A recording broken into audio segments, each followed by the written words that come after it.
Você sabe quantizar o espaço-tempo? Não? Então continua aqui comigo. Eu sou André Bonaventura, astrofísico e autor deste livro, Princípios de Energia e Tempo, Filosofia Natural. Essa videoaula é de número 2, do total de 4 aulas disponíveis aqui na descrição desse vídeo ou então no nosso site www.materiaescura.com. Lá você também pode encontrar este livro na íntegra e de forma gratuita para você fazer a leitura e aprofundar nesses temas que estamos abordando aqui. Nessa videoaula, iremos apresentar a teoria quântica da gravidade e também a matemática da quantização do espaço-tempo. Na videoaula anterior, que é a de número 01, nós fizemos uma breve revisão da evolução da física quântica e também da teoria da relatividade especial e geral. A teoria quântica da gravidade é a união dos conceitos de física quântica com a teoria da relatividade geral. Muitos cientistas estão à procura dessa unificação, pois acreditamos que a união dessas teorias irão trazer as respostas abertas na cosmologia moderna. Neste vídeo, o nosso foco é mostrar a matemática da discretização do espaço-tempo e também do tensor energia-momento. Nós sabemos que uma figura vale mais que 1000 palavras, então vamos usar deste recurso. Aqui apresentamos o espaço-tempo. Como nós queremos discretizar a geometria do espaço-tempo, nós vamos dividir em pequenos elementos, que nós vamos denominar de pixels. Portanto, a soma de todos os pixels corresponde ao espaço-tempo. Será que, de fato, essa ideia está correta ou devemos descartá-la? Para responder essa pergunta, vamos usar a física moderna. Primeiro, vamos adotar que nós estamos numa geometria plana, ou seja, o tensor que deforma a geometria do espaço-tempo é nula. Portanto, na ausência de corpos celestes ou partículas, nós temos o vácuo, e por isso o espaço-tempo é plano e, consequentemente, os pixels não estão deformados, estão no background gravitacional. Se nós partirmos do postulado da teoria da relatividade especial, em que diz que a velocidade da luz ela é constante em todos os referenciais e no vácuo, nós temos a equação número 1. Se eu dividir em cima e embaixo por h, aonde h é a constante de Planck, eu posso cortar esses h's e a equação 2 retorna a equação 1. Contudo, eu posso multiplicar o h de um lado e usar a definição de frequência, ou seja, o inverso do tempo. Desta maneira, na equação 3, nós obtemos o produto de HF sobre C, que é equivalente à variação do momento linear. Reescrevendo a equação 3 com ΔP, nós obtemos a equação 4. Esta equação 4 é a equação fundamental que descreve o espaço-tempo. Vamos discuti-la. O primeiro ponto a destacar é que nós estamos trabalhando com vácuo, ou seja, geometria plana e, portanto, ausência de qualquer tipo de partículas ou corpo celeste. Logo, a razão do ΔP existir corresponde às partículas virtuais que existem no vácuo quântico, isto é, no interior de cada pixel existe um mar de flutuações quânticas descrita tanto pela teoria quântica de campos ou mesmo pela cromodinâmica quântica. O segundo ponto a destacar é que nem ΔR, nem ΔP e nem ΔT, aqui da equação número 1, pode ser igual a zero, pois isso violaria a igualdade.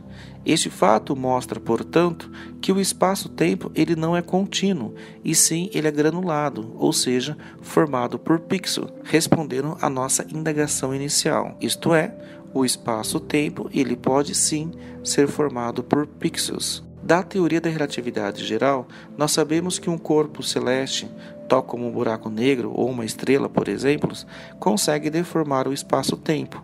Portanto, esta nova figura mostra a ação de um tensor energia-momento deformando o espaço-tempo e, por consequência, a deformação dos próprios pixels.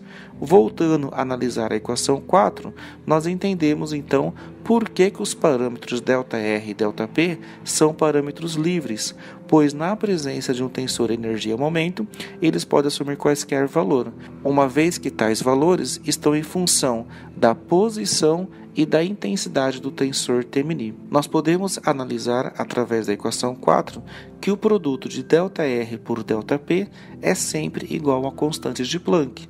Se este produto corresponde a um pixel, nós podemos entender então que a gravidade é um campo escalar de H, uma vez que cada pixel corresponde a constantes de Planck. De acordo com Albert Einstein, a energia total ela é dada pela equação 5. Porém, como nós estamos trabalhando no vácuo, a massa de repouso vale zero e a equação 5 se reduz à equação 6. Aplicando novamente a definição de momento linear, ou seja, hf sobre c, nós obtemos a equação 7. Esta última equação, ela também é uma equação fundamental para o nosso estudo. Vamos analisá-la.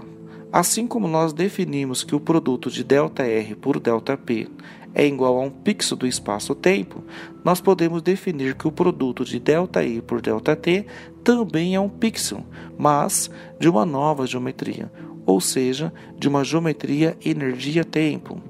Além disso, nós temos que o valor de ΔE corresponde ao mar de partículas virtuais existente no interior dos pixels, ou seja, das flutuações quânticas, pois ali dentro do pixel existe uma criação e também uma aniquilação contínua de pares de partículas virtuais constituídas de antimatéria e matéria.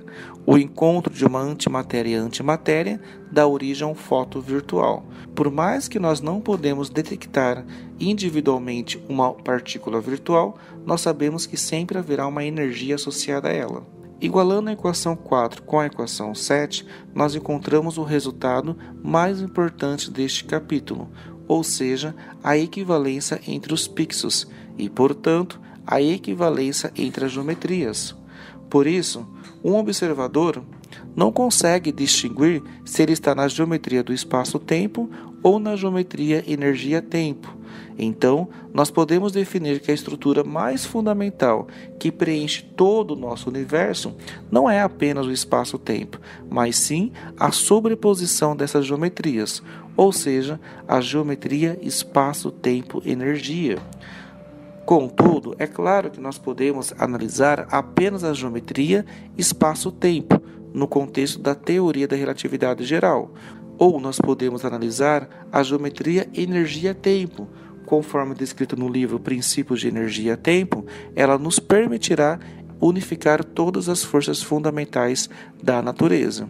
Ou mesmo nós podemos utilizar a geometria sobreposta, isto é, a geometria espaço-tempo-energia, e dessa sobreposição e encontrar as respostas para a origem da energia escura e também da matéria escura. Mas qual será a relação entre os pixels e a teoria da relatividade geral?